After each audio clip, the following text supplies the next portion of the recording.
welcome to At the Disney Movies with the Hearts. I'm Kelly. I'm David. And this week, it's a real horny fairy. Maleficent from 2014. Behind the kiss, behind the magic, behind the legend of Sleeping Beauty lies the story of Maleficent. Disney's greatest villain comes to life. How wonderful. I'm really glad you wrote down the year because I didn't. I just remembered. I didn't even write down the name of it at the top of my sheet. There you go. Smart move, Kelly. Maybe you should do that now. I'll get it in a minute. Okay. I'm really curious to know what you thought about this movie, David. It's okay. It's not great. I also, here's the thing about this movie is I don't like Angelina Jolie. Yeah, I know. I don't really particularly care for Angelina Jolie either, but... And it's her and the awful directing that take this movie down. Otherwise, it would be a really good movie. So, I think I liked this movie probably more than you did, quite a bit. I don't know about quite a bit, but probably more, yeah. Because I really liked it. Like, I really liked it. So here's the thing. If you're going to do... What I really liked about this movie is if you're going to do a live action, quote, remake of a Disney movie, this is how you should do it. The story is completely different than the original. Yeah. Which makes it way more interesting. I think that's the main reason why I liked it. Because I agree with all that. The story is very interesting. It's a very cool concept. I think the execution left something to be desired because there was a lot of confusing scenes. There were a lot of it was very incongruous the way that it was all put together. I can see that. They needed to do a better job because we'll get into it, but I really feel like the director is the one that this movie up a bit. I could see that. I just really enjoyed the whole world they created. They really built upon the base story. That's what I'm saying. The creative aspect of this movie is very good, but the execution and the Angelina Jolie were just the things that kind of held it back a little bit. I don't know. I think I kind of disagree. I thought she wasn't terrible. Oh, no. This was like her best performance, but to me, her best performance is kind of... She's kind of flat. She is kind of a flat... I don't know. I think I just was really into the story a lot. And it's a great, like I said, great story. And it really grabbed me, like, right from the beginning. So I was, oh my God, maybe Disney can do a fantasy story. But you've seen this before, haven't you? No. I had never seen this before. Oh my God. I assumed going into this and all the way up until now that you'd seen this movie. No, I wanted to see it, but I never saw it. And so I was watching it the same way you were watching it for the first time. Oh dear.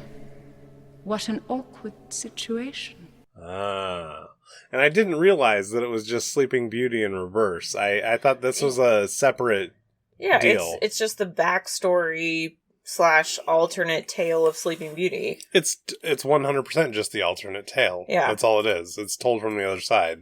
Yeah. And the story aspect is, in my opinion, really fantastic. It's way better than Sleeping Beauty, I'll tell you that much. It just makes it more interesting, and to me it's better, but you liked Sleeping Beauty, whereas I like Cinderella, so... Well, we'll have to see what live-action Cinderella holds for David when we get to that. There is one? Mm-hmm. Oh, I'm sure it's awful. I've seen that one. I don't think that one is awful, but I bet it's bad. But it's more of for me. on-the-nose retelling. Yeah. Not like this, which is... good. Yeah, you can't do that. Let me read the synopsis really quick, though. Yes, that's right. So... It was really weird that this wasn't on Disney Plus, but the sequel is on Disney Plus. There has to be some kind of contractual blah, blah, blah, blah, blah thing that keeps this off there. Because when I looked up the words Maleficent, the second thing was Disney Plus. Mm-hmm. And I'm sure people are like, why is it not here? Well, it's weird. The sequel is on there, but this one's not. It's got to be some kind of weird contractual thing. I'm sure it'll be there eventually. So we did have to rent it on Amazon. Maleficent. Drama, adventure, action. Angelina Jolie stars in the untold story of Disney's most iconic villain from the classic Sleeping Beauty. Driven by revenge, Maleficent places a curse upon the king's newborn infant, Aurora, only to discover she may hold the key to peace in the land. Most iconic villain from Sleeping Beauty or most iconic villain? Because I would agree that she's the most iconic villain from Sleeping Beauty. Disney's most iconic villain from the classic Sleeping Beauty. Yeah. She's not the most iconic villain. That's ridiculous. I mean, she's pretty iconic, though. I would agree with that. She's one of my favorite Disney villains. More iconic than Ursula or Scar. Well, I would say more than Scar, yeah. Jafar. It's just different. I mean, I would say yes. I would say yes. I mean, she's not. The evil stepmother? No, I don't think so. I just think that maybe this is my bias against Sleeping Beauty. Correct, sir. That's that's actually a very good point, and I think it's because I do like Sleeping Beauty a lot. Right. I might have enjoyed this more too. Right. I think the reason I enjoy this, I was just so impressed with how they changed the story and how they told it, and it all wove together so well. The story is what really impressed me. All right, fair enough. So our director, a first-time director, literally the first time he ever directed anything, Robert Stromberg. I can't even believe that. Because and pretty much the last time. He did a couple of TV things after this, but this was it for him. His biggest claims to fame were winning Oscars for art direction in Avatar and Alice in Wonderland. Yeah. The remake of Alice in Wonderland. Which, also, by the way, it is on our list. I thought it wasn't a Disney movie. It is. Yeah, makes more sense. But, no, he also did a lot of visual effects. Like, he did visual effects for Game of Thrones. Well, he did visual effects for Hunger Games. But that's not a director. And he's no. not a director, and this movie basically has no direction. That's my problem with this movie. Is it's kind of a rudderless ship, and there are incongruities and weird kind of that happen throughout.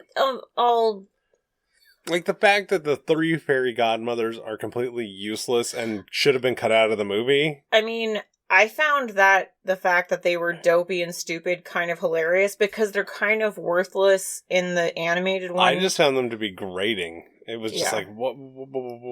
No. Having them be that incompetently stupid is pretty bad. Boring. And, I mean, we'll just go into the casting. You can't have Dolores Umbridge play a good character. That was the other thing. It was really unsettling. She's ruined forever. It was, Imelda Staunton. I'm sorry, but you're forever tainted. I feel like that Les Manville lady also was is usually a villain when you see her, or just a old British lady maybe. Yeah. And then the other one, the Juno Temple, I hope to never see her again. She's actually in one of this indie film that I really, really like. What, Atonement? No, The Brass Teapot. It's this really wacky indie movie where this couple finds this teapot and they steal it from this antique shop, and if they inflict pain on themselves, it gives them money, and it's this whole crazy story about them going to lengths to get more money, and it's actually a very underrated, really good movie. All right, fair enough. she's been in a ton of indie movies. That's where I've seen a few movies with her in it. So I guess we'll get into the rest of the cast. Angie Jolie, obviously, Hackers, Gia, Mr. and Mrs. Smith. Those are the things I think of. I think of Mr. and Mrs. Smith. Yeah. I mostly think of Hackers. And because that was a huge movie for me as a young man. I think of Laura Croft too, because she's I don't really care about that because it's terrible. It's pretty bad, but yeah. I mean, it's and that's really how I think of her. Oh, she's really good at acting in terrible movies. She's boring and stupid. Her claim to fame is her lips and her. That's really lame. Yeah, and being married to Billy Bob Thornton. And Brad Pitt. Actually, her claim to fame really is breaking up from Jennifer Aniston and Brad Pitt, which I think is hilarious. And then Elle Fanning, who is she actually, weird-looking broad. She's Dakota Fanning's younger sister. Oh, I know the name, but I couldn't pull it out of she's lineup. Super famous child actor. Yeah, I know. And that's what mostly this Elle Fanning lady is she's mostly a child actor. Yeah, and she's been in a few things that I've seen, but actually, when you think about the character of Aurora being kind of just dopey and just, she hits it, yeah. She's a really good Aurora. She's kind of weird looking, but it kind of makes sense, because... I guess, yeah. Aurora's kind of a ditz. But, I mean, isn't she supposed to be Sleeping Beauty? I mean, you wouldn't be like, oh my god, there's Elle Fanning. Yeah, I know. That's a little bit of a weird choice, but... I kind of like it, though. In honesty, I kind of like that they picked a slightly ugly girl for... I think that wasn't the focus of the movie. Well, that's what I mean. So... That's kind of what I like about it, is it's like, here's this chick, and I guess she charms the guy, whatever, but anyhow. And other than that, we have, Charlton Copley as the Gross King? Yeah, which he was actually one of my favorite parts of this movie, was just his slow fall into insanity. Yeah, he was good. That was one of the better parts of this movie. And I thought I had seen him in more things, but I've only seen him in District 9, and that's about it. Yeah, he's kind of a generic guy to me, and I felt that throughout the whole thing. And I didn't write down who Diavel was, and I'm kind of disappointed in myself. Was he just nobody? Yeah, I looked him up, but I didn't. Okay. What have you done to my beautiful self? Would you rather I let them beat you to death? I'm not certain. Because Diavel was one of my favorite characters, so... Yeah, they did a good job with... I just really liked how they tied everything from the animated movie into this and gave it an explanation. And we're not disagreeing here. But, so, fun facts... Angelina Jolie's daughter had to play the little girl, Aurora, because all the other girls were afraid of Angelina Jolie with the horns. I mean, it's pretty terrifying. This is the largest budget ever given to a first-time director. I believe that, because why would you do that at all? I have that Angelina Jolie's costumes were handpicked by her by fetishers. She made basically just fetish clothes that she was into for her costume. It's pretty good. Makes sense. It did have pretty good costume design. On brand. I mean, for somebody who wore blood around her neck from her boyfriend, it makes perfect sense. Tara Reid, Emma Thompson, and Judi Dench were considered for the roles of the fairies. Tara Reid. She probably would have played the Juno Temple character, and Judi Dench would have probably played... The drunk fairy? The blue one, yeah, and then Judi Dench probably would have played the Umbridge one, and then Emma Thompson would have played the drunk one, which would have been pretty good. But they were not going to shell out for that. No, and then did you have any other ones? No, that's it. Nothing else. There was not a lot of fun things about this movie. No, the only thing I wrote down was that Maleficent's prosthetics were inspired by Lady Gaga's Born This Way album cover. Well, there you go. Which is fun for me. Yeah, that's fun for you. Which is good. So, I guess we're going to slog through the plot. I hope we make this really quick, because this plot, while it makes sense and it all comes together, is action heavy, and I hope we don't pour over the details too much. No, it is pretty action heavy, which I kind of enjoyed. It kind of had a similar vibe to Lion, the Witch, and the Wardrobe a little bit. Yeah, a little bit. But the action was good. So really good. Yeah. And man, this movie's just so strange to me. Okay, so we open, there's a narrator, it's a story of the two kingdoms, which the whole opening narration thing was a little bit wonky. I hated it. It was awful, to be honest. And they're showing like this kingdom that looks like it's straight up out of Avatar, which was a little strange. No. I was like, oh, okay, what is this, Avatar land? The Moors. Yeah. And then the rest of it's not really given a name that I could remember or figure out. No. It's just human land. Yeah, human land and fairy land. Yeah. But basically, you meet Maleficent as a youth, and she's got these big bat wings, yeah. And you're like, how does she have wings? She doesn't have wings later, which we'll find out later. But right. So there's humans in the moors. They hold him captive. It turns out it's this little boy, Stefan. He stole a jewel out of the lake, and he's like, "Oh, I'm gonna be in that castle one day." Ha ha ha ha. And Maleficent goes to take the boy home. They're like, "Oh, both of our parents are dead." Ha ha ha ha. Someday, I'll live there. In the castle. Where do you live now? In a barn. So your parents are farmers then? My parents are dead.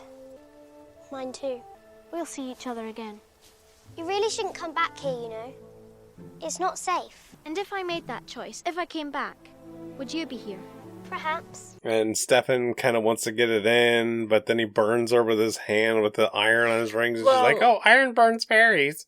Yeah, it's a little bit of exposition there that they tied in there. And so it goes through and they keep meeting and they grow. Well, right, because he calls her like, oh, Maleficent, Maleficent. And she flies down to meet him. And they give the true love's first kiss at age 16. Yeah. But then he just is like, okay, peace, because he's going to go do his own thing. So she gets really sad. Yeah, and she's a lonely old... And in the meantime, she becomes the strongest, most powerful fairy and the protector of the Moors. Yeah.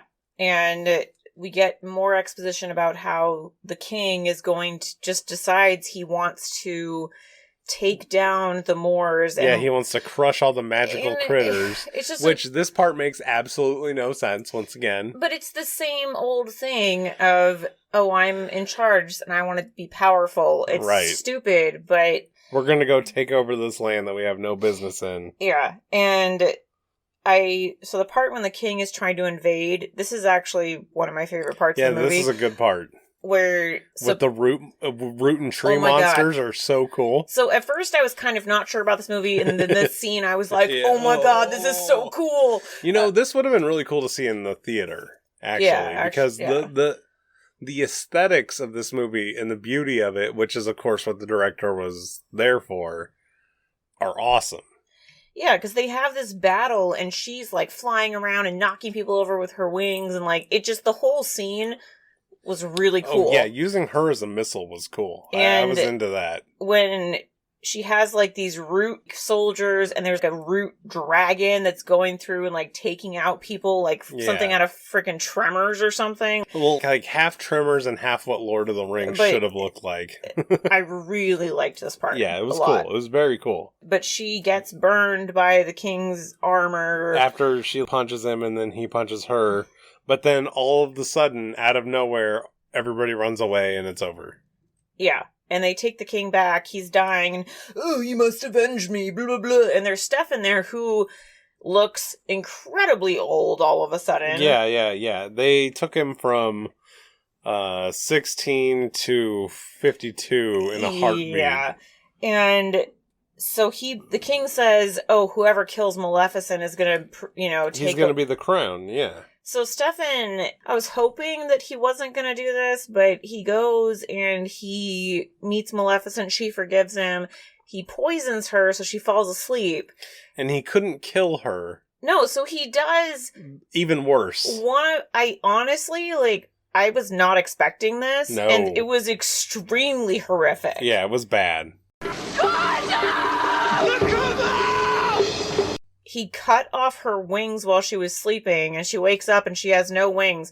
And I actually felt really emotionally upset. I was, oh my god, this is really horrific. As she was shrieking and screaming when she woke up because she had her powerful wings cut off. Yeah, it was bad. It was bad. Really upsetting. But it really got you. It did. That was care about her character. So that was one of the better parts, and that's kind of what I'm saying is that my problem with this movie is the direction and what we see, not the story writing. The story writing for this movie is fantastic, and that's probably something that we should actually add to the list as the writers of the movies. Yeah, because they get a really gold. And we've totally ignored them throughout the history of this podcast. God, she's breathing on me. It's hot. Lily, you can't. She's like, Mama. She's sitting on. Oh, I see it. Just move her. She'll move. I'll go sit on Daddy. He's hot, but I don't care. And he don't care. But yeah, that scene actually, it really got me. I was not expecting it. I did no idea, and I was, oh, that's why she doesn't have any wings. Okay. Right. So then Stefan is the successor to the throne, and we get this scene where she makes this staff for herself, and I'm kind of wondering at this point why she can't heal her own wings. I mean, that was a little bit of a hole, why can't she touch the nubs and heal them? Whatever. We see that she has healing powers, but she can't do it. Whatever, that's fine, but at least she should have tried. Yeah, and she transforms this crow that's flying by. Well, no, it's not flying by. It got trapped. Oh, that's right. Yeah, trapped by some. And she transforms into a human and freaks them out. It runs away. The human crow is now indebted to her for life. He's Diavel, who's one of the best characters And now is her servant and her wings as a crow.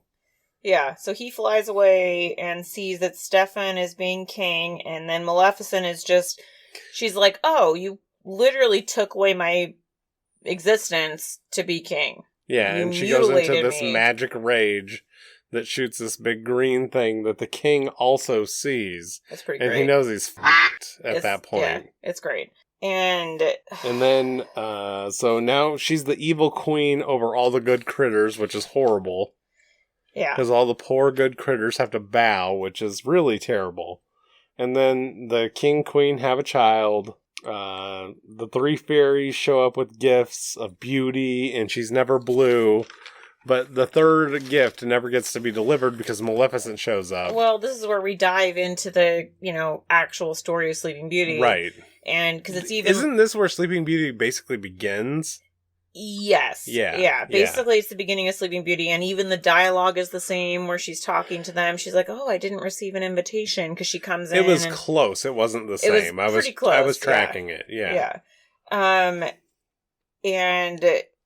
so she bestows her gift where, Aurora's going to prick her finger on the spindle of a spinning wheel. Listen well, all of you. The princess shall indeed grow in grace and beauty, beloved by all who meet her. But before the sun sets on her 16th birthday, she will prick her finger on the spindle of the spinning wheel and fall into a sleep like death.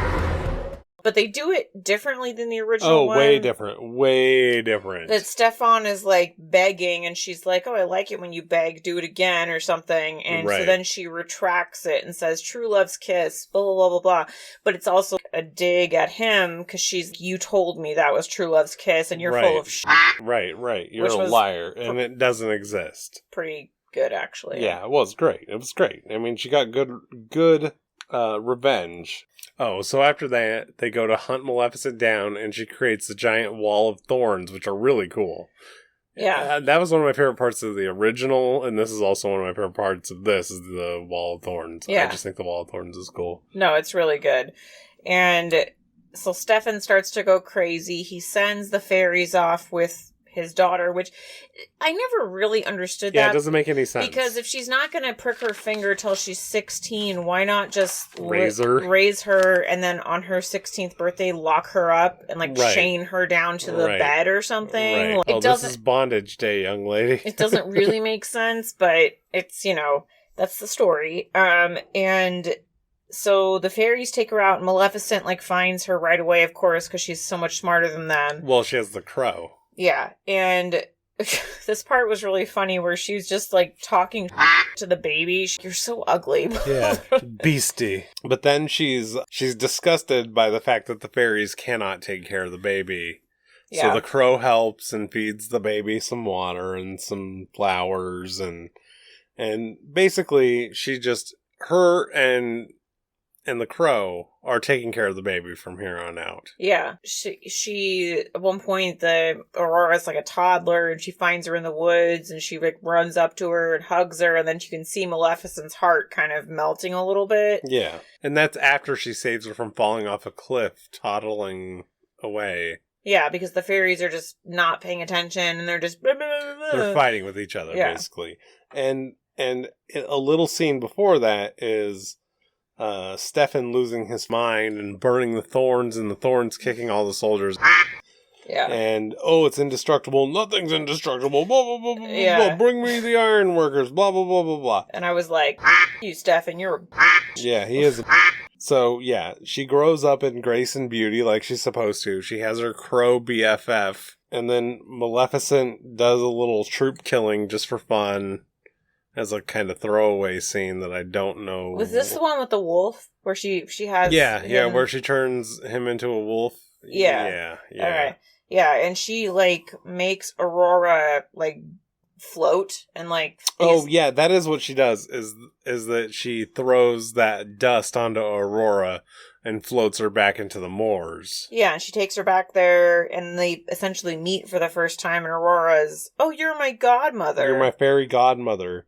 And Diavol's like, oh, yeah. And Maleficent, at first, is like, this, and like puts knocks her back out. And takes her back to her house, you think.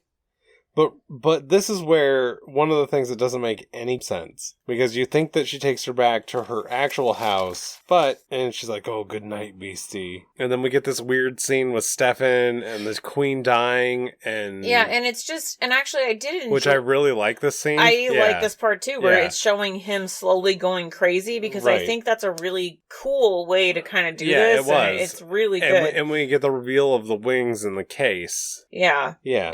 And so then all of a sudden Aurora's back in the moors, which is a very confusing thing. I feel like they cut something here. I do too, and I think they cut the part that either Maleficent didn't take Aurora back home, she just took her somewhere to go to bed, or they cut out the part where Maleficent goes and picks her up again. I think they cut out the part where she goes and picks her up again or something. Because this is one of the things that really bumped me the most. I was pissed. So I did notice that. I was like, oh, so all of a sudden she's back in Fairyland. Right, and that really bumped me. That's one of the things that knocked the most points off of this for me. Yeah, and then Maleficent ends up taking her back to her house again, and she tries to revoke the curse. But it doesn't work. Yeah, she can't, because nothing on earth can break the curse. Nope. And we get more crazy Stefan scenes. The workers need to work 24/7. Yeah, and Aurora tells Maleficent, oh, I'm going to live in the moors. And this is where I was really thinking, oh, you definitely are Aurora. You're just like so happy. Like, oh, and then, of course, she goes back and dun, here comes Philip. And, he's just some dude and they meet and it's really just the first dude she's ever seen. So she just gets horny. I mean, it's... What's your name? It's Philip. Hello, Philip. What's yours? Aurora. Hello, Aurora. Well, it was nice meeting you, and once again my apologies for being such a clumsy fool. You're forgiven. That's good. But I'd best be off then. Goodbye. Will you be back this way? Nothing could stop me. Yeah, and... Yeah. She's like, oh my god, I want this guy. Oh my god, he's so cute. Yeah, and... So she goes in, she's going to tell the fairies that she's going to go live in the moors. Like, she's not even really... No, she does tell the fairies that. I mean, it happens. Yeah, and she's not even really thinking about this Philip dude that much. Nope. And then the fairies are all just blurt out everything. And then Aurora rides off to the castle by herself. And her dad, Stefan, who's like prepping for battle, is just like, go get locked up. You little girl. Like, yeah. Doesn't even care. He's too wrapped up. Well, no. First she goes to Maleficent about the curse. Oh, that's right. And Maleficent has to be like, oh, yeah, it was me. And she's all upset and hurt and angry. And she says, like, oh, Maleficent, you're the evil in the world. Yeah, which is just... And because Maleficent dispatches Diavol to go find the boy because she knows what's going to happen. And she's hoping to cut it off. Yeah, she's, like, hoping, oh, maybe that'll work. Maybe that will work. Right.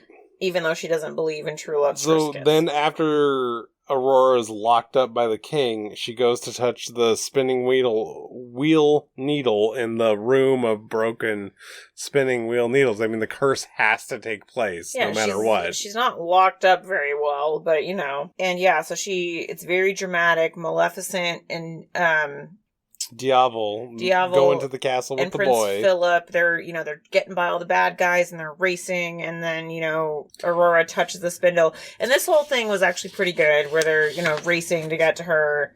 She touches it and they're like, oh, it's done, but they go in the castle and then this is where the king is angry with the three fairies. Yeah, because they failed and they screwed up and they didn't do anything right, and he's just real mad. Yeah, and Stefan had made and this actually was a nice little touch. He made like a crazy iron spike maze in the entrance to the castle, and but they easily go through it. Well, they go through it, and I thought it was going to be a little more dramatic than that, but I was like, oh, that's truly showing the sign of his craziness. Right, yeah. I mean, that's what he wanted them working on 24/7. Yeah. So they get up there, Philip goes in there, and Maleficent just kind of sneaks in behind this screen thing, which the fairies just don't even notice. Yeah, she's good at hiding. With her giant horns. So they trapped her as the most beautiful girl. Stefan has like a consent issue with kissing her. Yeah. He's like, oh, I don't know. She can't say yeah. And then we get the weakest kiss of all time. And of course it doesn't work because Stefan is just a little kid. And even Umbridge Fairy was like, you didn't do it right. Yeah. And so they take him out of there, and then Maleficent goes over and is, oh, blah, and this is like the emotional scene. Yeah, she has like hate and revenge. We all know what's going to happen. I knew this was going to happen basically about 20 minutes into the movie. I figured this out. And Maleficent, kisses her on the head, like almost like a motherly, like, thing. True love way. Yeah, and it was very sweet, and it was actually just a really good. I really enjoyed the way they did the story. Right, it was good. It was very good. So, hello, godmother. And then all of a sudden, Aurora's not mad anymore. Right. But... Well, yeah, because she realizes what happened. Yeah. Like, oh yeah, no true love. Blah blah blah. Back to the moors, maybe. Oh, nope. But instead, a gigantic iron net traps Maleficent. Oh my god. And Aurora joins the fight to help her get free. As Diaval is turned into a dragon. Yeah, which is pretty cool. Badass, another battle scene, which I really like this part too. Yeah. It was a little drawn out, but it was pretty good. No, it was pretty good. And then Aurora's like in the room that has the wings, and the wings all of a sudden are like batting. I guess it's because they're beating. Yeah, she's frantically. Near her. I guess so. They sense the magic. That once again something that could have been cleared up very well. That they were still alive. They could have had them flutter when they were in the presence of the king or something. That would have been cool. Yeah, it was just a little bit Deus Ex Machina, like kind of just. Oh, at the last second they're going to save, like, without much explanation, so they could have done that a little better, but it was a good concept. It was. So, and then we get the Iron Gimp King coming in and whipping up on Maleficent a little bit. Aurora knocks over the case with the wings so that they can get free. Yeah, and somehow they captured the dragon, which made no sense to me. No. I mean, he's never been a dragon before, so you can't really blame him. Maybe. And then the shields are closing in on Maleficent. She's getting beat up. It's like a bondage porn scene. It's very Game of Thrones-esque. This scene was very... Yeah. I thought it was more bondage porn than Game of Thrones, but whatever. And then suddenly her rings reattach, and it's like, oh, kill her! You being better, Ojo. And she drags the king out of the window, and the king tackles her over the tower, and of course he falls and kills himself, basically, while she flies away. Mm-hmm. And then all is peaceful, and Aurora is like the queen of the fairy people. Of both kingdoms. And then we get Maleficent flying away dramatically into the sun. And I'm just... Because I know that there's a sequel, I'm like... the sequel makes no sense to me. How is there going to be a sequel? Yeah. Like, what's going to happen? That's bad. That's bad. The sequel has to be Bad Times. Because there's no reason to make a sequel to this other than the fact that they made a load of loot. So... David, what was your favorite part? I think my favorite part was actually something we didn't even talk about. Was the mud fight in the moors, where we kind of find out that Maleficent's not actually evil. Oh yeah, because Aurora is like fighting with the little critters, troll things, and she's like smiling. Oh, it's so cute. Blah blah blah. And Maleficent gets hit with a little bit of mud from Diaval, and she throws this big gigantic thing of mud in his face. It's just, to me, that was cute. It was funny. It was the best part of this movie to me. It was kind of helped heal all wounds. It was pretty good. I'll say that. I gotta go with the beginning fight scene because it was just really well executed and really good. Yeah, that was a very good scene. I won't lie. For me, the runner-up though is the king talking to himself. That was a very good scene. That was very well made. Can't you see we're having a conversation? Right. That was pretty cool. Yeah, no, that was good because I did the whole concept of him like falling into a crazy like it was just. Not super Disney-esque. No. And I just really liked it. Right. And then I guess I'll give my runner-up. It's not a happy scene, but it was a very compelling scene when she gets her wings cut off. Yeah, that was horrible. That was horrific. It really was. Really upsetting. I had like a visceral, like, oh my god, that's so upsetting. And you really cared for her as a character. So kind of like in the opposite. I really loved all the scenes with Diaval. I thought he was really good and kind of stole the show. Yeah, he was good. No, and I liked they tied in the appropriate aspects of the animated movie. Her crow, why is he like that? Like, why? Yeah. And that's why I give this movie a lot of credit, because most of the live action quote remake movies, they just tell the same story and it's not that good, but this is a different story. Like and the horrible Lion King? Yeah, and it enhances the world of the story. Absolutely. And it's how it's supposed to be done. Absolutely. So, yeah. I mean, can you believe that Jon Favreau did the Lion King and the Mandalorian? No, because the Mandalorian is amazing and the Lion King eats a dick. Yeah, like it's crazy. Yeah. It's crazy. It's just crazy. So our main character is Maleficent, the crazy, driven mad by a horrible act. I mean, she makes perfect sense. The character Maleficent is crystal clear after this. 100%. And that's what I loved about it, is you understand, because in the animated movie, there's no explanation of why she's so evil. She's just some evil witch. She just shows up. And this is like, it makes so much more sense. And they did a really great job with her backstory, and yeah, absolutely, and they really expanded on the world. So and then we have Aurora, who is much more compelling than she is in Sleeping Beauty. Well, she's like as asleep this most of the innocent, like happy but magically happy child. It makes perfect sense. Yeah, and like their whole relationship was a nice addition to the story. It was cool. Yeah, it was something. It was something else, making the fairy godmothers kind of a distant eighth. Yeah. And then the king, the evil backstabbing face bag, makes perfect sense as a terrible white guy. Everybody knows this guy. Well, yeah, he only cares about himself. Yeah, rising. His gains. Yeah, because he said it at the very beginning. Someday I'm going to live in that castle. That's all right. When he could have just lived in the fairyland with Maleficent he could and have been lived happy. in the moors, yeah. Like, he could have been king of the moors. It just, he's a dick. Yeah, he's a douchebag.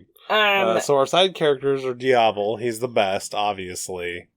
Yeah, no, he was Mr. Crow. He was a nice little side character. It was I thought he was great. I really liked him. And then we had Flittle, Knotgrass, and Thistletwit, the fairies. Thistletwat. They were awful.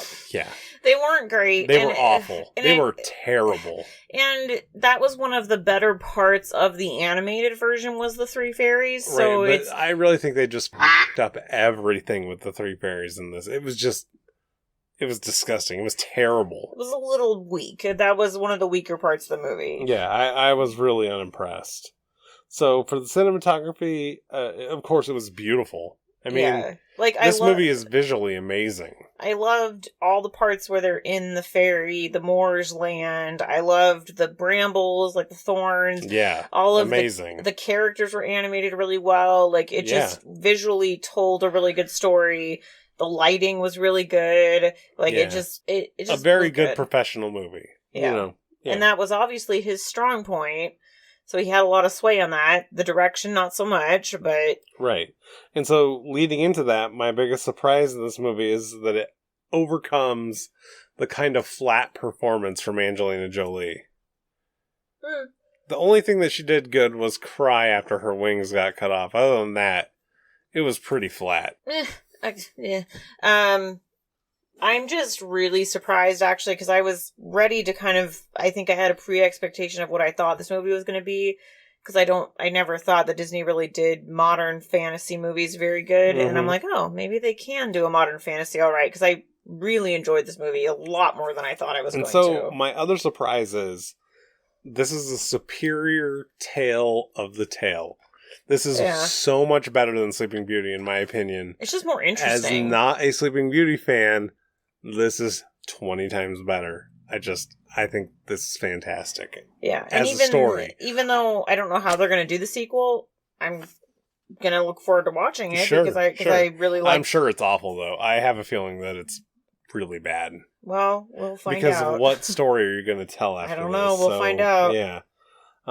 Quotable lines, I couldn't really think of any. There was nothing great. True love does not exist. So if I remade this movie, I would obviously just take Angelina Jolie out and put in somebody better. I wouldn't, actually. Yeah, I would. I thought it was fine. I think it could be done better by a better actor.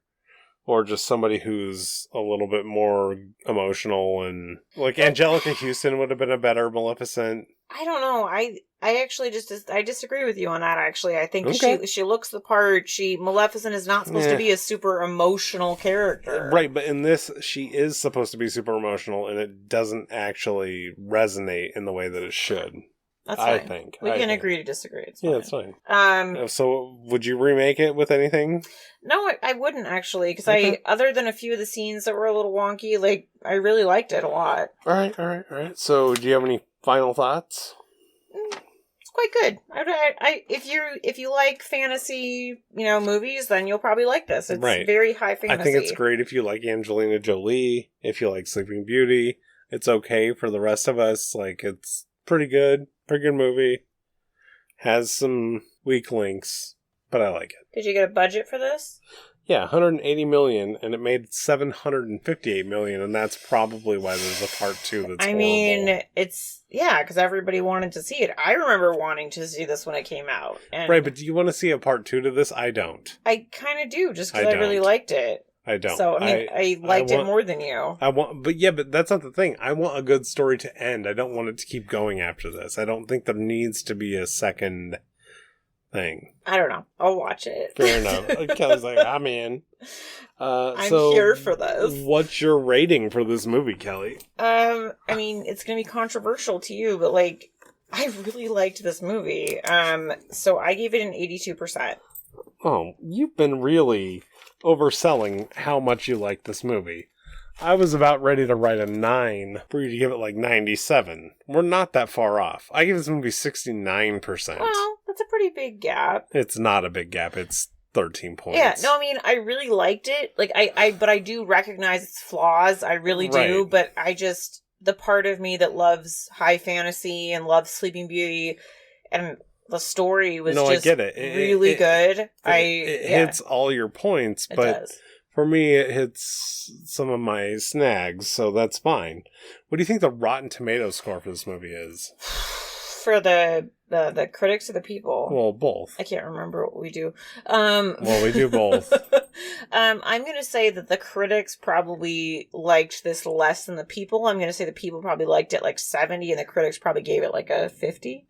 Oh, you cheated. Okay. No, I didn't. Yeah, so the critics gave it 54%, and the people gave it 70%. I didn't cheat. That was my guess. Mm-hmm. The guess off my paper. No, I didn't see your paper. Oh, man. You gotta pull it up. You're not ready? I'm ready. I didn't have my phone in my hand. So now it's time for Kelly's favorite part of the podcast. Hold on. Let me drink my beer.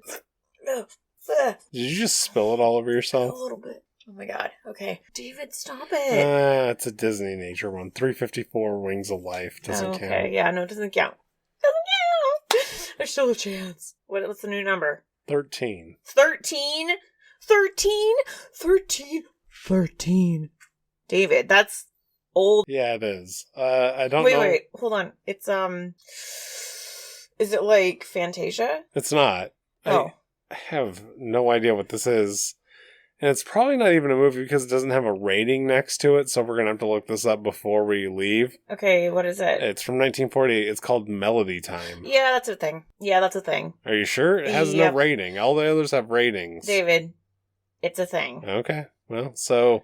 Melody Time. I only know this from other people talking about it. Okay. But was it a theatrically released movie? Yes. Okay. Yeah, it was. Are you sure it wasn't a short? We'll find out, but okay. So, I don't want to spoil it. It's got to be some singing bull with Nazis or something because it was 1948. What Disney did back in the day was they would make a lot of these feature movies, but they would compile these like animated sequences to music, and they would so it was released in theaters. Oh, it's gonna be terrible. So I've never actually seen this, but I've heard other Disney people talk about it. Melody Time. It's like in the same thing of Fun and Fancy Free, Three Caballeros, like it was in that same. Well, yeah, they're all right there. Okay. So what do you think this is about, Dave? A bunch of songs and. So I don't even remember if it's. I feel like it's animated, but I think there might be a lot. It's gotta be. I hope it's less than an hour long. What year did it come out? 1948. Yeah, there's probably some, like, anti-Nazi propaganda in there somewhere. Yeah. I hope. But 13, that's old. Yeah. But yeah, it definitely came out in theaters, and I mean, think about that. I think anything that's like the 50s and earlier, it came out in theaters. They didn't do straight to video back then. Well, yeah, that's true. So I guess all I can say is I hope it's less than an hour long. I think it probably is. Yeah, that'd be nice. I mean, even Snow White is literally right on an hour. Yeah, probably. Melody Time. So the only reason I remember this too is on all these like Disney VHSs, they would advertise stuff. It was like Melody Time. Yeah. So in the meantime, if you'd like to follow us on social media at the Disney Movies with the Hearts, Facebook and Instagram. Like, subscribe, share, leave us a good old review, do the thing. Do the thing if you'd like to send us a movie, or if you'd like to send us a movie in the mail. Send us all the movies. If you'd like to send us an email at thedisneymovies@gmail.com. Yeah. Yeah, so that's it. So in the meantime, this has been At the Disney Movies at the Hearts. I'm Kelly. I'm David. Bye!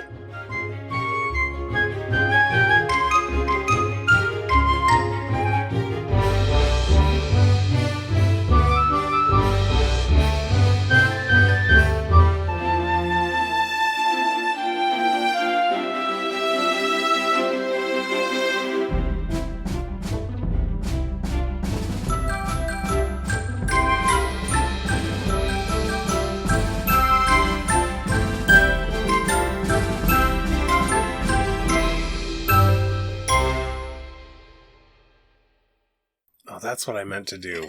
What? Damn it. Get a beer? Instead of having the whole whiskey set up. Well, go get it then. No. I want to get this going. Okay. You can talk about sounds, whatever the hell that thing was. Horrible breaks. Okay. Take a sip of this nonsense. Nonsense. It's not as good as the one I had at the beer place. It's good, but it's not literally tasted like peanut butter. It was so good. Yeah. And that tastes more like peanut butter cream and stout. No, it tastes more like stout. Yeah. It's a little stouty. It's rough on a hot day. I need like 20 seconds. Just hold on. Okay. White lines blow away. Whatever I can do to get you to stop that. Okay, we can go whenever you're ready. Okay.